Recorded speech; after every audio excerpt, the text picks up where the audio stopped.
I think there's a strong case for HellRaisers, more so than DeathroW at the moment. I think DeathroW, just coming off a loss, never going to be good for, you know, the mental state. Look, HellRaisers win, back-to-back wins. They made a great run for the lower bracket. I think, but honestly, weren't the favourites in that totem game, yet still came out with a good performance, probably their best performance that we've seen out of them so far this season. I mean, HellRaisers very, very slow, but it looks as if the last play day, they finally found their feet. So we head into our most played map, and we know that because of the quiz we did a little bit earlier on, don't we? Yep. Maybe we start throwing a few of the little tidbits throughout the broadcast. Quiz the audience. Play along at home, everyone. The Twitch ban. It's a counter if ever I saw one. Twitch has been very popular of late. Yeah. And especially on a map like Chalet. Yeah. You think about some of the placements you can get bulletproof, some of the placements you can get utility, a lot of things that you can really look to try and use those shock drones for. Removing electrical is not going to be an issue in this game, seeing as Cade has just been banned out, but still, plenty of option there. Valkyrie, RIPA. Never seen. It's tricky for Valkyrie. I know that we have the kind of changes coming to her where maybe she's not going to be as potent because you can't place them outside. I would still say there's a very, very good shout that we'll see still more Valkyrie bans coming in just because of how strong she is just inside of the building. Keep in mind, most teams will only throw out maybe one camera. Yeah. You still have another two that help massively that we've seen time after time. DeathroW to start things off here on the defense. Kitchen Dining going to be their first site choice. Chalet so far has played as a map of attack, but popular still. And it's nice to see a sided map be popular. I like sided Chalet toward attackers. I think Chalet is in a good spot. You know, it can be difficult for defenders. I think that basement, I would love to see that basement really work, Ollie, but it kind of runs into the same situation as what, you know, maybe we look at Clubhouse for, where a lot of reinforced walls do make it quite difficult a lot of the time for defenders. I think that's kind of what Chalet runs into, where the exterior walls are very easy to open up. Really long lines of sight, which we know help attackers out, you know, a massive amount.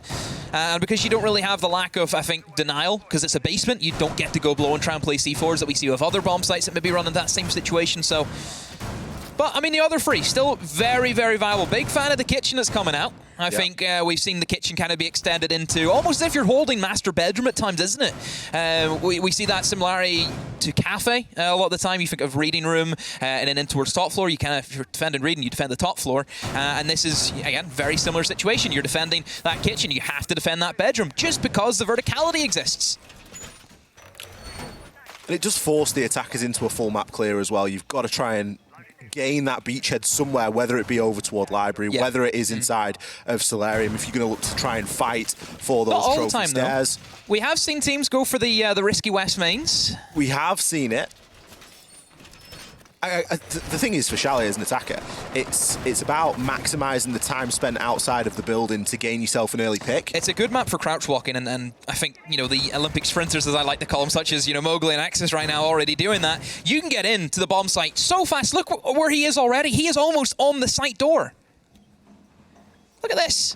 You can hold the cross through into site all day long as well, and provided that the drones are sufficient, he's going to be fairly well supported here. Nobody on drone at the moment, but obviously everything has been droned up until that point. But he could still look to try and catch a player as they look to drop down either through the hatch or if they're just going to rotate on into sight. More pressure is needed for that to really happen, but it's still a really important angle to be holding so early on. He's been holding it from like 2 minutes 20. He's going to give up that endeavor, though. Rotate away. Adriano in the back stairs, though, maybe looking for an early flank. Maybe knowing that Yana could be close, but at the moment, just holding where he is. He knows he doesn't need to rush. Just play it nice and safe. Right now, HellRaisers in an all right position. Start up their breaching, using the buck, trying to cover off some of the flanks. You can see on top of the garage stairs, they've actually opened up those vertical holes to try and hold the flank as best as they can. But right now, getting through those mute jammers, that's going to be the biggest issue right now for them, only double stacked. And because there's no Thatcher, and because there's no Twitch, The only way you can really go for is with the nades from below or try and get your buck rotated in. I love the placement on the jammer as well. It's fairly deep. That's probably as far away as you can get away with placing it whilst it still affects onto the wall. Now, the nade is going to come through, and it should do something to remove. Nope, eaten up. Eaten up by an ADS. So still the mission is trying to make that happen from below, but he can't actually find the angle. Well, he got one of them. Finally has been able to get rid of one, but it's strange how that one's still there. Yeah, okay, so now everything's getting opened up. That did look a little bit weird for a moment, but things have straightened out. Still, a lot of time has been spent to try and get that breach open. Yeah, and it looks as if HellRaisers aren't actually interested in fighting the roamers upstairs. They're just trying to hold them at bay and just trying to deny the verticality. Remember, if defenders are upstairs, they can still look down onto you as you push in for that plant. They have opened up the main breach, keep in mind, Ollie, so there is a position for HellRaisers that they can't just walk in and plant. Right now, they're trying to actually fight the roamers from the windows. Not as aggressive, you know, pushing in towards Piano, but just trying to put pressure on as best as they can, and there goes a swing. Great timing from Exodus to read what his teammates were doing and applying the pressure. And HellRaisers, with 30 seconds to go, they're in good position now to really catapult themselves onto the bomb site. There's a couple of things they still got to be cautious of. The C4 in Jack's hand is going to be one of them. Adriano, he's going to start to try and push up as well, and he might have a chance at Exodus here, but it looks as though Exodus has the heads up, and he's going to swing and take that kill easy as you like. Fusion, he's going to find one on to Rush as the mission looks to burst on through into the site. Doesn't have a lot of health to play with, and with only 5 seconds left, where's the diffuser? Is it going down right now? Flares, you've got it, and you're going to start to try and nail it to the floor. A mission picks up 2 massive kills, but it is not enough. Fusion there, able to take down Flares, stop the plant. Timer was already at 0-0-0. My word, Fusion, camouflaged. He's been hunted down by John Rambo, and he's just stay still. He can't see us if we don't move. Smoke grenades go in. He just thought, you know what? I can use that, and he walks under the cover of the smoke. He gets flashed a lot. He just drops to his floor, doesn't move an inch, and HellRaisers are none the wiser. A lack of information there for HellRaisers. They were in reasonable shape at the 30-second mark. They had the top floor control, and they were starting to open up the angles. But you can't open up the angles and effect onto them inside of 30 seconds. You need a little bit more time than that, because the defenders for DeathroW are able to play a little bit deeper. They're able to find themselves into these safe spots, into the blind spots, and ultimately just waste out the time. DeathroW coming away with a nice early round there, but bit of a stolen round, I'll be honest. A bit of a close one, and one that, you know, one lucky headshot here or there could have really sent it in a different direction. Yeah. HellRaisers just need to quicken that pace a little bit here on the attacks. This is honestly what I want to see from both teams. Well, DeathroW especially in that position. They're not in a good shape, we know that. Sitting a 3 versus 5. Fusion knows he has to do something, and this is what I'm talking about with these kind of games. This is potentially either side's last game in this competition. And they should leave nothing behind.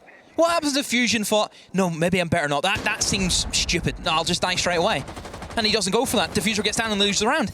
He tries his hand, he makes a play, and it's paid off massively for him. This is what I'm talking about. See if DeathroW can find that repeatability. Inside of this round, early pressure going to be in toward the garage as we've got Smash working his way through as well. I was kind of surprised in the previous round, Demo, to not see a kill come through a window on a rotation, anything of that nature early on, because that's typically how attackers see the advantage of this map. They're able to hold angles similar to this that Exodus is doing. That's probably one of the more extreme ones, but still there is opportunity to open up those windows nice and early and catch defenders on those rotations. Now that's not something we saw, nor did we really see any effective nade usage. Oh, Neox misses a C4, and he will get hunted down. Somehow Smash was able to swing in uncontested for the top of Solar, and right now for DeathroW has left them with very little control now in towards that kitchen, which is an area that we see defenders like to play a lot. You have the C4 capabilities to try and deny someone if they try and walk in towards bedroom, so there's definitely options for you if you want to go for that roam game. But HellRaisers, as we know, not a team to shy away from hunting those roamers. They're not afraid to take the gunfights. I think they've been very competent in how they've cleared out roamers throughout the course of the tournament. Well, maybe not in the early stages, but certainly as time has gone on, HellRaisers has looked just 10 times better than what they were whenever they started off. See Rykos rocking the commando as well. It's not often that we see that over the Roni. Swing in there from Jax. He's going to miss his shots and be taken down. Exodus. Great nade, whether it was intentional or not. It caught the kill and did the job. Puts a lot of pressure now on the two remaining defenders. Rush can look to try and breach his way through the wall, and we see Ayana clones coming out there to gather a little bit of information. We can hear some goo mines going off, so it is going to give the heads up to HellRaisers. Not that they really need it. They know that they're going to be getting flooded from this north side. HellRaisers have got a lot more time to play with here now as well. Where's the information, though? There it is. Flares. He's going to find one onto Adriano Rykos. He's got it all to do. Exodus in position to take him on down. A very, very straightforward take there from HellRaisers, but one that they really made work. Yeah, clean. I think that's the way you sum that up. Very simple. Moving in towards Solar. I have to question, how is he allowed just to swing in as freely as what he did? I don't know. I think if you're DeathroW, if you know that the HellRaisers are just specifically targeting that Solar, because I think on Chalet, it's very easy to see what your opponent's going to be going for. There's one or two ways. You go for the Solar take. You're going to start off towards that side of the map, and if not, then obviously, you know, the more classic library in towards the office take is what you go for, and it's very easy to kind of suss out, okay, how many drones is there in this side of the map? How many players are we seeing rappelling up? Very simple to do, and I'm surprised DeathroW didn't catch on to that. I think DeathroW really had lost the round as soon as they lost the vertical control they were looking to play from below. Losing somebody downstairs so soft so early, giving Solar away. Jax had a mare as well. Don't forget, he really let that kill slip through his fingers and then ended up walking up into the grenade, which was just all round an unfortunate situation to be in. Solar is, it's tricky. You know, out of the two takes that we see, it is, I would say it gives the defenders a little bit more freedom, because on Solar, you're swinging through a window, which, as we know, is already going to be a bit of a disaster for anyone who is attacking that side of the map. And I just think DeathroW just gave them too much there. No real aggression, nothing telling them, you know, you can't take this, go away, you have to do something else. It was very free. And as soon as you give HellRaisers just a sniff, they're in. Changing side again. DeathroW not looking to repeat any of the mistakes they've made previously. You're going to go for good old bar and gaming. Now that rotation that Neox is making is very interesting. That is usually first port of call for attackers to actually open. Attackers will very often get themselves into garage and then start to open up that wall, whether it be with a Maverick or even a Hibana in some instances, or if it's soft, you're going to open it yourself. But to open that as a defender for that rotation, you just lose all the value that you gain with that little stock area. Yeah, Connector is one of the most powerful positions on this bomb site. You know, we've seen massive clutches from that position, but it looks as if DeathroW, they're going to change things up, and I understand your concerns with opening up that wall, but if they want to play a very aggressive roam game, that could be great for slipping through, you know, potential angle, just anything to help them out. However, they've lost the opening pick, which is never going to be good for them, especially in this kind of setup where you're kind of relying on the refrag, you're relying on these, you know, kind of co-op missions that you're going out with, and unfortunately for Fusion, he's lost his player one. So is the danger when you go for a roam and you leave the site open, because if you lose out on the roam game, the site is then open, which gives the attackers the advantage in terms of speed. So it does tend to equal itself out somewhat. Now Jax is going to be playing the deployable shield, does have a 1 disc in place. It's a lot more standard, isn't it? This is what we expect. This is all stuff that is easily dealt with by HellRaisers now. They've got the utility, they've got plenty of stuns on the side, they've got 2 smokes and nades to boot. So they've got everything that they need to do to try and remove this player here, and you can see that utility start to come through. The nade will follow, but it looks as though Jax has pushed his way down. No, gets caught out. A great throw there from Smash. He's been good. Very, very good with those nades so this season, consistent. hasn't he? Yeah, just those long nades, getting them threaded through. Yeah, great work. And again, it just piles on even more pressure. DeathroW, again, similar position, 3 versus 5. Still a minute to go for HellRaisers. Fusion's going to try a flank. Could this work for him, though? I don't think it will. Yeah, Exodus, I think he has a suspicion somebody is lurking in the shadows, and this should be an easy clean. I think Exodus doesn't even have to move, because if Fusion wants to do anything, he has to aggress onto Exodus, but Exodus is going to go for a bit of a stroll. Fusion does fire back some shots of his own, and I wonder if he's going to stay or will he go. Swinging in towards Badger, but look at that. 2 guns aimed at his head, and, well, there's Exodus. He started the engagement, and will finish it. And that's what you can do with the man-count advantage here. Nothing has been traded by DeathroW. They are now 5 versus 2, and they have got 35 seconds to try and hold on. HellRaisers can do essentially whatever they like here now, because they have the manpower to do so, and they've still got that utility. Emission going to hop himself in, remove the frost mat. Nice and steady. Adriana, he's going to finally find one back. takes down Smash, which is going to be the thinker. Emission comes in with the refrag, though. Still a long way to go in these 15 seconds. Library control being held, but the plant is going down. Adriano finds himself one, but this plant is likely going to be stuck, although the pre-fire does come through the wall, but it is unsuccessful. Emission lying in wait inside of the corridor to shut down that final player. HellRaisers, night and day difference there. They have sped up dramatically, Demo. Yeah, again, HellRaisers, they know as long as they have about 30 seconds to play with to get that diffuser down, they have nothing to worry about. And again, I think a lot of the damage is being done in the early stages. DeathroW giving away, again, just a very simple opening pick away to HellRaisers. And from that position, it just looked as if DeathroW knew they weren't in a good spot and they... a bit desperate. I mean, it's a bit early for being desperate with going for somebody's kills, going for these... Can you smell it? Can you smell the desperation already? Stink. They stink. Where's the clash pick? That's true. We haven't got to that stage. We haven't got to that stage just yet. So there's different stages of desperation. Something we've talked about a few times, and it tends to be a conversation that crops up when we play Chalet, is that flanks really haven't been working throughout Challenger League as a whole. We've seen attacking sides hell-bent on holding that flank, whether it be by a drone, whether it be with a Nomad, air jab, whatever it might be, or just in the cases that we're seeing more often than not, bodies watching angles, just players in position. Don't forget, HellRaisers were all alive then. There was 5 of them alive. The chance of someone sitting on a flank drone is slim to none. So whilst there might be one in place that's ready for when somebody does eventually get taken out, no one's going to be actively watching that. But having the early advantage allows Exodus that much freedom to be like, yeah, I'll just watch. I'll watch Solar Stairs, no problem.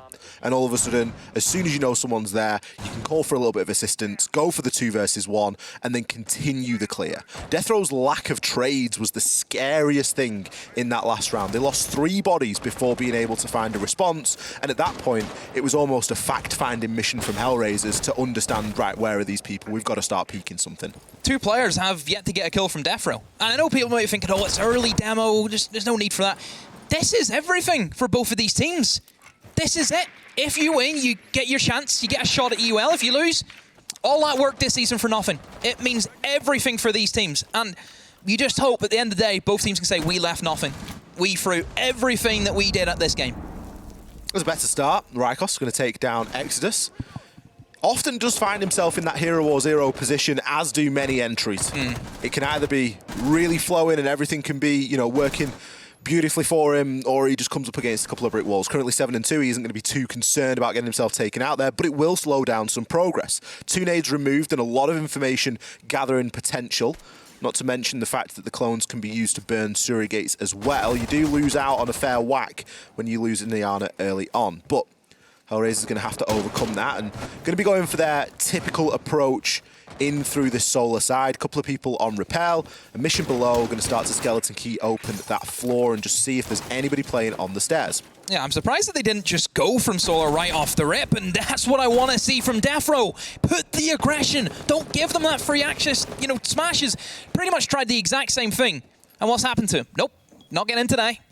Jax has won his gunfight that time. Yep. That's what's happened. Jax struggled to win that gunfight. I'm sorry, Smash. Your shoes ain't good enough to get in, mate. Come back later. Yeah, need some smarter shoes on to get inside of this Solar, but with an advantage, DeathroW now don't need to concern themselves with this over-aggression. They can look to try and sit back a little bit, and that's what they're doing at the moment. Rykos takes down Mission as Mission looks to aggress on through. With these angles being held, it's going to be very difficult now. Flares.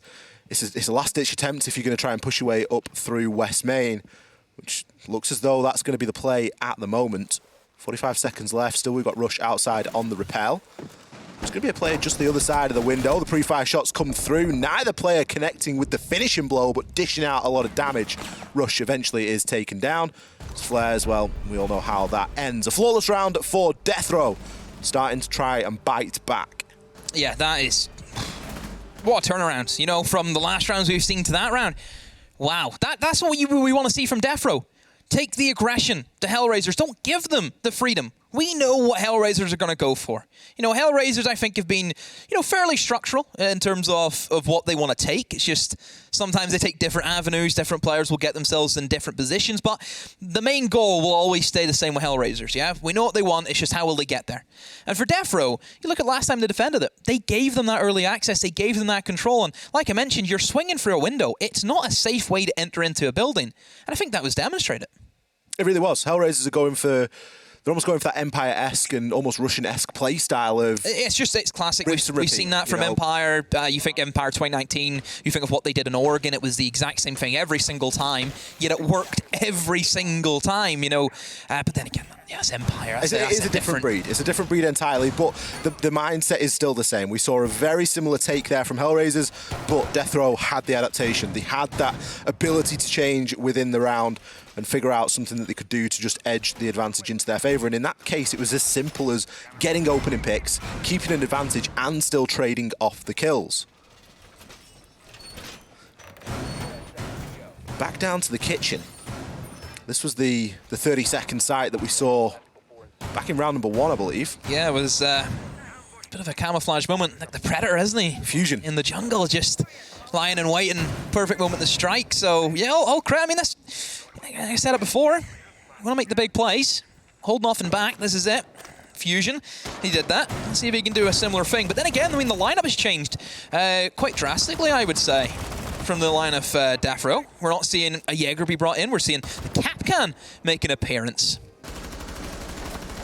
We've even got a Banshee outside as well. It's a strange old place to use that utility. Exodus with a great opener again. He's got himself to the same place, Demel, the same position inside of the map. And he's found some success nice and early. We do have a down onto Rykos, but it looks as though he could get himself recovered here. He will be getting picked up. Still an opening kill that has gone untraded for the meantime as Exodus doubles down. He picks up Fusion at the top of Library Stairs, and they can further their approach now in toward this top floor. They've still got the mute jammers to deal with, and I believe there's still going to be the Banshee outside, which is just an annoyance to deal with more than anything. You're going to know that it's there, but Jax is ready to swing as soon as he gets that audio cue. It's a good spot from a mission. Just noticing little patterns that it's just unusual to see, but in with a skeleton key, opens up the mute jammers once again, and this gives Rush his lines of sight. Kind of tells the defenders to back off, but I mean, for HellRaisers, we've seen what they can do with an advantage. You give them an advantage, they will, you give them an inch, they'll take a mile from you. It's just a question of can DeathroW somehow muster up some kills to maybe make it an even battle, make it 3 versus 3. Adriano, I'm surprised that nade hasn't finished him off there, but he's still alive and kicking, holding on to this angle. But here comes the aggression. Oh, the Kapkan trap will make Exodus pay. Sloppy drone work has to be said from HellRaisers, but they still get the refrags because they had that early man advantage, and they're taking full effect off it. Somehow Rykos has just done the reverse flip onto a mission. It's a great shot from Rykos to shut down a mission. Removes that soft destruction and means that you're not really going to be able to open up many more of those angles. Sure, you can work with the ones that you've got, but after you've already seen what's happened to a mission, you're going to be thinking twice before just carelessly peeking on through. There is information and utility left here for DeathroW. They've still got some Kapkans knocking around. They've got a bulletproof on into sight, so they are going to be able to call when that plant is going down. And with the C4 in Rykos' hands, he could look to try and deny with that. Adriano just playing a little bit off-site at the moment. Maybe chooses to rotate himself onto those main stairs. So he might have himself a nice angle now to affect onto the players that are very preoccupied with the breach, and he will do just exactly that. All he needs is one. He gets his chips and he dips, moves himself out. Rykos pushes up aggressively. He doesn't have any health, but he doesn't care. 3 kills on the round, takes down Smash. 9 seconds left. Rush has got it all to do. He's got a bit of information. He knows roughly at least where one of these players are, but with the diffuser cold on the ground, what is he to do? Burst through the Surrey gate to no avail. How have they pulled that off? Never would I have thought that DeathroW would actually end up winning that round. So Adriano went with a flank. We mentioned flanks haven't really played a big part throughout the course of the season. That one did. That one did. We spoke about it and it's happened, and you knew straight away. You seen upstairs Finka getting in a position. They knew somebody was flanking. That was crystal clear. But what I don't understand, if you know he's going up blue, why wouldn't you think maybe he could double back and go up the lobby stairs? That doesn't seem too out of the distance in reality, but somehow HellRaisers have let that slip. And I have to credit the Capcan. He swings off the chaos amidst all of that. You know, if that Thermite goes down, I think he's going to be looking straight towards the guy in the stairs. He's not going to expect somebody to walk out of the bomb site and kill him. Great team play from DeathroW. I really don't know how they played that one. How have they done that?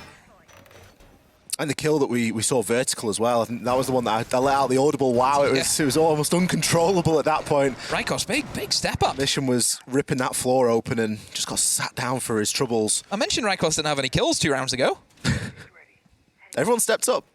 Jackson Neox still a little bit quiet, but there's contribution top through bottom, and maybe it's on the side of HellRaisers where we look for a little bit more. I mean, arguably that's 2 rounds they should have won there on the kitchen. I think definitely that there's going to be some kicking themselves done on the side of HellRaisers when they look back at that and they realise just how close they were to getting it over the line. But again, losing out on the book before the job's done.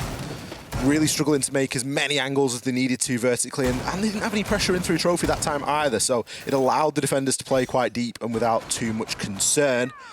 Opportunity for DeathroW to take a 4-2 split here and really send themselves at some speed into their attacking rounds. Certainly the pressure going to start to mount on HellRaisers as well. And it's going to be frustrating, especially with how much success they've seen in the early round quite regularly. Now, there is an engagement that's threatening here. Exodus, he's got the heads up. He knows exactly where Fusion is. Fusion's going to get finished off from, well, he's going to get taken out from downstairs and then finished off by Exodus, just in position to collect the kill. As a mission doubles down, takes down Neox. This is much better. How are HellRaisers doing this? They're just flipping the switch demo. See, here's the thing. This has now happened, what, 3 or 4 times so far this round, but I still don't feel confident if you're HellRaisers. You know, we've seen them throw these advantages in the past, but this is, of course, onto a different bomb site that they have won previously, and it was in good fashion. But yeah, DeathroW, again, that duo over towards the bedroom side, just getting collapsed straight away. I mean, Exodus straight in, like a shot. You know, he's on the racetrack. Love to see him versus Mowgli, who's faster. Who's fastest, yeah. Even throw Joe in. Have a 3-man sprint, why not? It'd certainly be a good competition just to see how quickly these players get in, because it is very comparable, and you do see the teams that see that success in that opening engagement have a very efficient drone plan that they can then start to execute onto and enable those entries to really have all the information and the tools they need. Jax is still looking to try and hold aggressively onto this library stair. He doesn't want to peek over the top just yet. He's waiting for the information, for the pings to come through. Adriano playing on the fireplace. He's getting peeked from pillar and post, and it's going to be Exodus that eventually pushes up and shuts him down. Jax not able to capitalise on the chaos, goes for a peek and will be taken on out. A mission there to finish him off. Can he grab the second? No. Rykos baits his teammate and grabs one before Smash takes him on down. HellRaisers again looking very clean there into that bar and gaming attack. Clean, that's all you can say. Again, HellRaisers get themselves in good positions, and you know, they showcase that they can close out rounds where it matters, but then other times, not the same story. So very back and forth at the meantime. And I think an even split is definitely where we sit. But there's something that just tells me this should be 5-1 for HellRaisers. They've had opportunity for it to be just that. I think that DeathroW are maybe getting a bit of a rude awakening. Yeah, I mean, all credit DeathroW. To be fair, they've had some great plays, which has, you know, upset HellRaisers. We've seen that. Let's see how things play out when we turn at the half.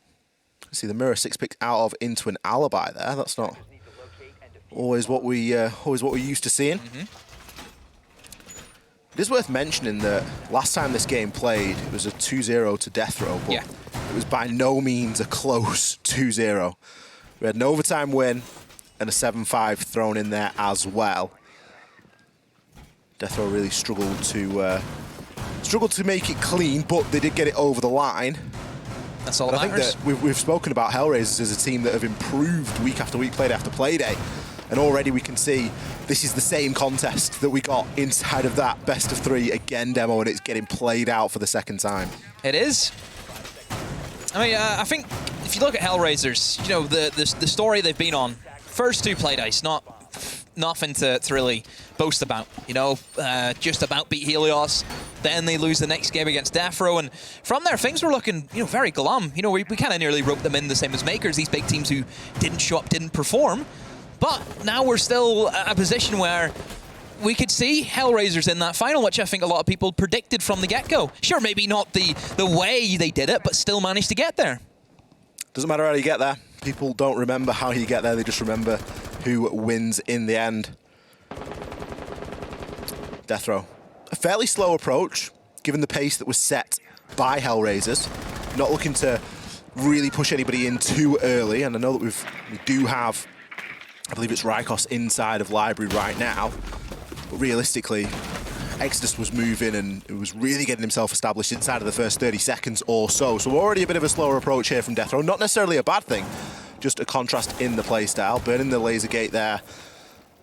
He's going to know that there's a shield being played on the corner as well. Fusion himself chunked down from the window. A little bit of aggression there being shown. Exodus just having a little peek, seeing what's what. Yeah, just making sure he's asserting that dominance right from the rip. Kind of put the fear into the hearts of his enemies. Right now for HellRaisers, again, fairly standard, nothing really that we can look at and say, wow, this is interesting. We've got a shield, and he's looking through the shield ollie. That's what we're dealing with right now. So obviously, it's going to be a similar setup to what we've seen DeathroW do on the defense. And HellRaisers, you know, we've seen them start off really well, get those opening picks. This time around, in this round, nobody has died yet from either side, so it might turn into a bit of a choppy potential post plant. Who knows how it'll go down? There's potential for a plant to get put down here, but there is vertical pressure that DeathroW is just failing to deal with. They haven't sent anybody into kitchen, and we can see both Emission and Rush playing down there. Now, Emission does have the shotgun, so we can look to rip open the floor. We do see Rush with the C4 now. I think he has already spent that. Exodus just getting jump scared. I got a jump scare. Ever so slightly. I saw Demo nearly jump out of his seat and fall himself on the floor. But Exodus is going to be on this flank now. Great kill onto Adrian. He gets full white flash, but it is not going to matter. Can look to now try and push through. Smash. He takes down Jack. Rykos has got himself in a super close range engagement here. 35 seconds left. Still the diffuser in Neox's hands. Exodus with the swing, but Smash with the kill. Neox in a position to trade. Does have the diffuser, but unlikely going to get to try and plant it. Say again, takes down Smash as the pistol was drawn. 20 seconds left, now trying to push in onto the site. Neox, he is lit, and Emission, he's going to finish him off from range. We get to see just how deadly that weapon is, Demo. Oh, love it. Classic. Absolute classic weapon. I don't know if DeathroW needed to go for the kills above. Because realistically, the only reason why you open up that office wall, look in towards bedroom and try and take piano is to stop the defenders using the vertical holes as you walk into dining. That's the main reason why you go above. Because if you don't, defenders can sit there. You know, I think we've seen teams like M&M really exploit that feature where you just hold the holes above. Someone tries to walk into plant, you're going to get killed. So realistically, in that scenario, if the defenders are pushed all the way back into bedroom, they can't really stop you from planting. In a way, you know, they can't, because they try and push, they're going to get gunned down by the guy sitting upstairs using, you know, the reinforced holes that have been opened up. So yeah, I don't know if they needed to go for the fight. I mean, obviously, it could have swung both ways. That could have been sat there, you know, 5 versus 2 in favor of DeathroW, and they would have had upstairs control and could have killed the guys inside the kitchen. But was it needed?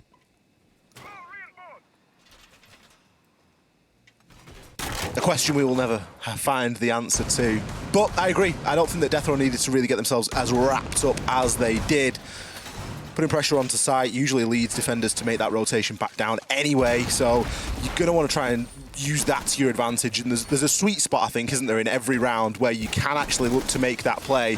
You can look to try and get yourself in onto the site and then just hold off for the roamers and cut the crossfires. Yeah, you look at a map like Clubhouse, for example. You think of the cash room, right? You open up those double reinforced walls out on the balcony.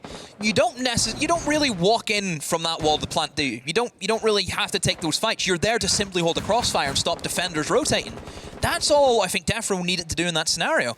But anyway, we move on. They drop around, and now we head to the bar. In we go. Let's see how DeathroW want to try and approach this one. Looks to be a little bit more library-orientated, which is more of the niche play. I think we see a lot more teams just flood in from office, try and go for the burn-on towards blue. And I think if you push library, you need to make sure your fireplace control is A1. And I would also argue that I think a lot of teams are also missing out on a guy in lobby. I think a guy in lobby door helps you out a ton. I think it cuts off rotations. If you think about if you're Exodus, right? If you're starting to get nades tossed at you, and you know people are jumping in library, there's only one way you go, and that's down through the lobby. And if there's a guy outside lobby door, you're cooked. Exodus is cooked. 2 nades have been sent through, and he is in a down but not out state. Finished off by Neox. Great pressure there from the new balcony. Fusion able to thread those grenades through. I'm sorry, right, but how is he getting naded whenever there hasn't been any flashbangs being burned up? He's no ADS. What? 4 nades being tossed at? He has Wamai there, he has Jaeger there. How's that being allowed to happen? Another free kill there for Adriano as he takes down Rush. Rush playing really out of position, not even on the double shield, playing in front of it. As Fusion takes a mission down as well. The site is almost open and free for the taking. There's only 2 defenders left here, Flares and Smash. They need to try and hold on. Flares will find himself 1. It's a late but very well must-needed refrag, but he too is taken down. Doesn't have the time to change position, and with too many angles being held onto him, what is he realistically able to do? Smashed now. It's the last line of defense as the diffuser does start to get planted. Jax can push on through. Easiest kill of his career. Takes him down as the plant was going down.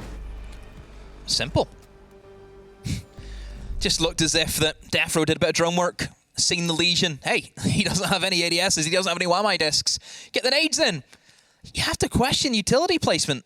You know what's the weirdest thing out of all this? Is that we have praised the Twitch, and we've said how much of a good pick Twitch is for removing things like the bulletproof camera at the bottom of the stairs, the ADSs, all this sort of stuff. And they're not even in place to be removed anyway. Nobody needs them. You can't play somebody on Fireplace and not give them at least 1 ADS. And for my money, you could give them all 3. I'm surprised Exodus didn't say something. I mean, if I was Exodus, I wouldn't want to play there. If someone told me, okay, you're holding top Fireplace. All right, where's my utility? I'm not staying up here. Guy didn't even have a shield or anything. He had nothing. It was just him. He had a reinforced wall. Yeah, because that's going to save you from the nades. Yeah. Sure, stop the bullets. Fine, what about the nades? Goodness me. Poor old Exodus Rock, and a hard place if ever I've seen one. Feel bad for him. No surprise, HellRaisers switch things up. Bar sight not working out for them at all in any way, shape or form. They're going to take us upstairs. Again, vertical pressure will be the order of the day. Exodus just going to reinforce those 2 panels downstairs to give himself something to play from. Maybe look to play a mission down there with the C4, but it's not really a hard or fast that you're going to play the Thunderbird in any specific location. Instead, it looks like he's a bit more preoccupied inside. Oh, he is going to play actually inside of the dining room there. Maybe set himself up a little Kona station, although I would imagine they'd be set up more on the site. That wall's fairly well open, I would say, Demo. Big line of sight through there. So Maestro, I think it was an operator that... Oh, Fusion just, again, very easy smash, getting a little bit ahead of himself, but onto the Maestro. It was an operator that I think 86, they utilised quite well, didn't they? I think we've seen Joe on the Maestro. Whenever Valkyrie's being banned out, you know, Maestro all of a sudden looks like a very good pick for yourself, especially if you don't want to be bogged down with bringing operators who have to bring bulletproofs. But then again, I mean, they're bringing 2 of those anyway, so they have essentially 4 cameras. That's even more than what Valkyrie would have brought. There's a lot of potential for information gathering here, and you got to wonder, are HellRaisers really making the most of it? A nade going to be thrown vertical here. Fusion, that is a beautiful up nade. Flares entirely unaware of the danger or the threat that was coming through that main door, and Fusion picks himself up his 2nd kill of the round. He's not even stepped foot inside of the building yet. Yeah, it's just... I mean, I would say that's fairly standard from what you expect attackers to do, is get that nade in, especially with Thatcher being banned out. You need to remove the utility on that wall. I mean, okay, in hindsight, maybe if you're Flares, you're not bringing them in your lineup, so you probably don't think that's going to happen, but still, it happened to you, so you have to deal with that.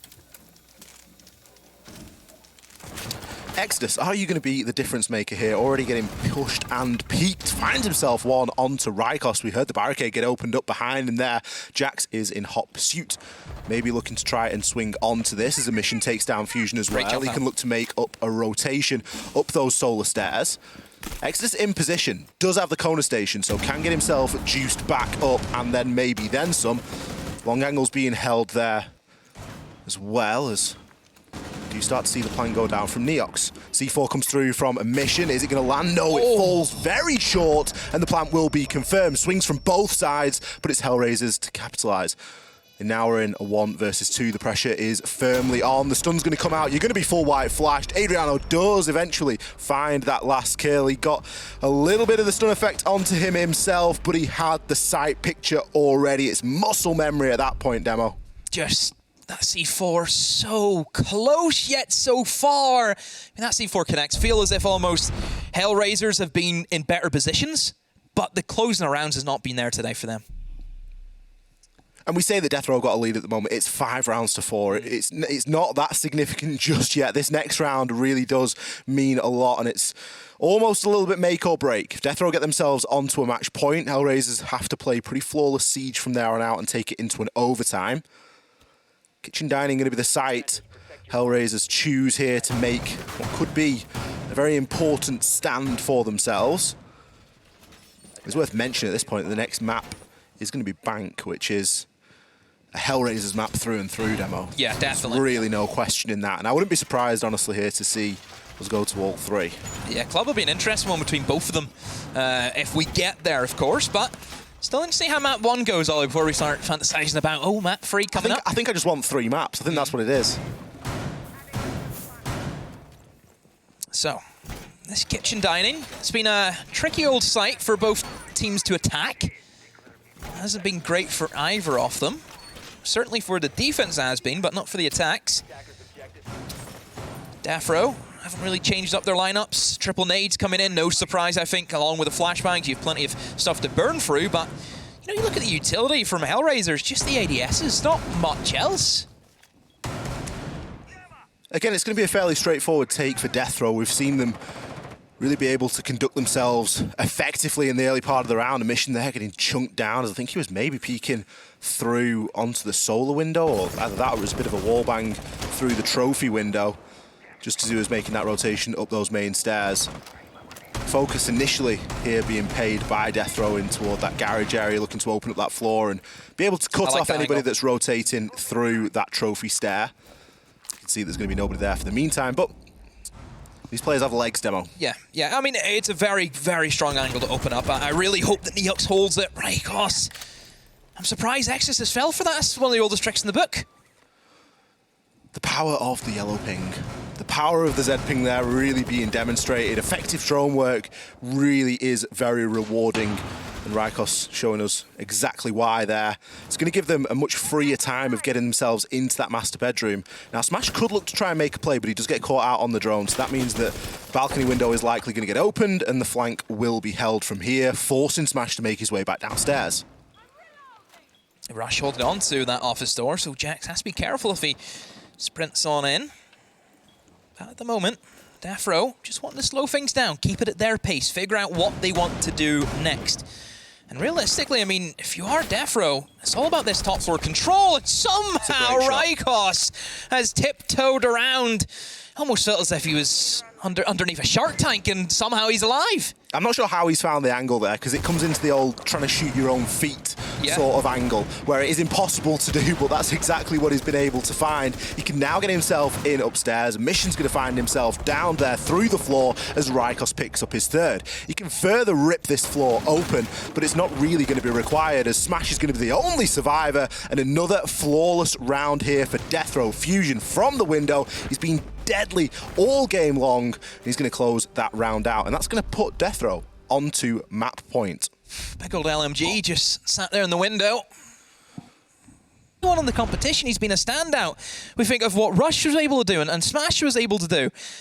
You know, there is some key components here of players that we know can step up on the day, but right now it's not working for them. I can't really pick somebody from HellRaisers. He had that standout game. I can't think of one. What, Exodus? But even still, you know, he's kind of teetered off, but if you're just going to go off score, it's going to be Exodus or a mission. But again, realistically, you can't think of any big significant play. I think they've just trickled the kills here and there. There's been a couple of flawless rounds thrown in from DeathroW as well, which has really been quite a Both teams nice have had surprise. flawlesses, I think, this game. I think it really does come down to those couple of rounds on the attack, and especially when you play in a map that has got an attacker edge, you can't afford to be dropping those, because DeathroW aren't dropping them. No. DeathroW have not dropped a single round, and they are taking full advantage of things like nades from outside, opening kills that you can get through windows, not even having to commit before they get themselves an advantage. You can see the difference in the attacks. Sure, DeathroW, a little bit more slower paced. I think that's obvious. Everyone can see that. But as soon as they have those kill advantages and they're around the halfway mark of the round, they stop, they freeze, they pause. And they think about what they want to do next. I don't think we got that same feeling whenever HellRaisers had those advantages. It looked to be they just kept going, kept going. And then somehow they stumbled on some of those occasions. And it gave DeathroW that in. I think most of the teams in CL this season, they've been punishing from each other. I think whenever, these teams, they see opportunities that other, their opponents have left mistakes, they will, expose them. Ryko's going to make his way upstairs now. Drone's working ahead. He's got a ping to work with as well, so plenty of intel to be gathered here. I'm sure that the ping is destined for some sort of utility. As Adriano looks to try and back up. Surrogate is going to be burnt. Smash playing on top of the piano. He's got a lot of ADSs on the window and a Surrogate, so he really is dug in there. The shield gives him something to peek from as well. Is it going to be enough, though? He's not really being supported by anybody else here. There's nobody actually inside of sight that can assist onto that angle. Instead, it looks as though the wall is just going to get opened clear as day. There is going to be a mute jammer underneath, which we'll need dealing with, but Fusion already in position to try and throw the nade up. Nothing really there to stop him. He's going to find the nade, and that's going to allow the wall to be opened. Yeah, right now for HellRaisers, I'm a little bit worried nobody's actually inside a piano behind that shield. That is a formidable anchor position that you would like to keep control of, but HellRaisers maybe a little bit scared of the nade gameplay that has come out from DeathroW. We've talked about the triple nade setup. It has been very potent. We've seen plenty of nade kills come in. Ryko's just going to miss with that one. I think he was trying to thread that into the position that Smash is in. I'm surprised we're not seeing a big window rotate. I think right now if you get something in big window, it kind of shuts down the rotations that you can see Smash is trying to play. Obviously, Flares, he'd be called out in this position right now. You need to give the defenders a reason to move at this point, and they aren't really being given one. You can see that Flares and Smash are both very well dug in here, ready to try and peek onto the angle. The ADS is doing the job in terms of eating up that utility. Smash keeping his eye on the new balcony door. Fusion will still be playing from below, watching out for that flank, but the account is going to be opened here by HellRaisers. Rush in position to take down Neox. The hard breach work has been done at this point, and the diffuser can be juggled. Long line of sight that Rush is going to hold. A little bit of a head glitch onto the bomb chassis as well, as the Surrogate is going to be reactivated. Now, DeathroW taking the time here is really punishing, because all of this utility is starting to reactivate. The plant is being attempted, but Rykos is being chunked down. He's going to eventually get taken down, as it's going to be a 4 versus 2 here. HellRaisers have rallied. Fusion grabs himself one, 18 seconds left. Diffuser cold on the ground. More kills yet to find here as Adriano goes for a swing, but will be taken care of. Fusion from below, making the rotation up through. Trophy isn't going to get anywhere. Smash ready and waiting for him. The default camera still active, and the information being exchanged. HellRaisers pull one back. Now it makes it even more so interesting as this series develops. And I mean, DeathroW opened up the wall, and that was really it. Nothing else that they went for. Didn't take piano. Didn't get rid of the shield on top of the piano. A lot of things being missed in the checklist. Where were the nade kills? Where were the nades removing utility? I think you don't necessarily. Where was Big Window? Big Window was a big question mark. Yeah, it's a 5 versus 5, and they're just pushing from one direction, and that's it. You need to apply more than one angle onto that bomb site. You need to have somebody in the big window, someone on piano window, a guy pushing into piano, one guy in the office store, one guy planting. You need to have all of these gears moving at the same time, and then that's what makes you a team. And then you make a team, you win rounds, you win games, you win Invitational, you're best team in the world. It's as easy as that. That's it. That's the dream, everyone. This is a checklist, a demo checklist 1 to 5. Realistically speaking, HellRaisers in that round just looked like they were in flow state. They had all the time in the world. No one was being pressured, no one was being pushed. They had the fortune of time and the fortune of space, and they weren't needing to move. There was nobody that was causing significant disruption, which was the biggest problem. It's almost as if DeathroW have spent the last 3 or 4 rounds getting themselves up to speed and have now just stuck the cruise control on, and they're trying to go through the motions to close out this last round. HellRaisers have dropped a gear, and they're looking to try and catch them up. You let HellRaisers play their siege, they'll beat you. That's, I think, was the big thing for DeathroW. DeathroW had to upset HellRaisers. I mean, to be fair, I think HellRaisers, at some points, they have been their own worst enemies. But still, we've seen what happens to HellRaisers. If they lose that first kill, and then they lose the second, they're done. Yeah. You know, we just say, okay, HellRaisers, you know, we don't see them pulling off these big clutch rounds unless, you know, one of their players, like a Mission, is just on one that day. But right now, I don't think we're seeing that same prestige from him. So right now, if you're DeathroW, don't give HellRaisers the easy options. Do everything you can to make them panic. Because HellRaisers, whenever they panic, they do lead to chokes and throws. That's just them. But don't let them play. They're very, very good if you let them play. Is the occasion going to get too much here for DeathroW? They've sound that match point for a round already. Something we've seen a lot, Ollie, isn't it? Teams in positions of winning, and it just slips through their fingers. This is the last round to close it out inside of regulation as well, which realistically at this point is what you want to be trying to do. You don't want to risk going to the overtime here if you're DeathroW. It's certainly not been the cleanest game from either side. 1 or 2 rounds have come down to extremely narrow margins, but DeathroW looking to approach in on now to this bar site. Looks as though they're getting all the basics done upstairs. They've got a good amount of top floor control. They've still got to play the utility burn game with the laser gates and the deployable shield and see if they can get rush out on the nade. But Wamai is in position this time, and as the round is a lot further in, you would expect there to be a lot more of these Wamai magnets out there. As demonstrated, we can see already 2 have been caught, and we know that there's another one on the pillar for the shield. So this magnet is doing a lot of work here. Now the ADS comes in. What have you got left? They've got nothing left. The utility placement is 10 times better, but maybe not the position of getting these refrags. Somehow Rush has lost that one. He has one job. You sit behind that shield. You stop people from jumping in fireplace, and he let it happen. So all that utility burning that we've just praised them for, it means nothing because the same outcome has been achieved by DeathroW. It's an old school approach just to go for the gunfight, but it is one that sometimes does work, and at least in this round for DeathroW, it has worked beautifully. A Mission, this is going to be an ace clutch, and it'll be one for the ages if he pulls it off. 1 versus 4, trying to get the job done. Jack's in position to shut him down. DeathroW, they took 2 attempts, but eventually convert onto that map point, and they chalk the first one up inside of this best of 3 for themselves.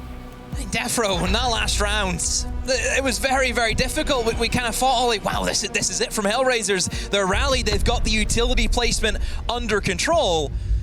But then DeathroW just said, oh, well, looks like we have to do it the hard way. It actually looked like the easy way in many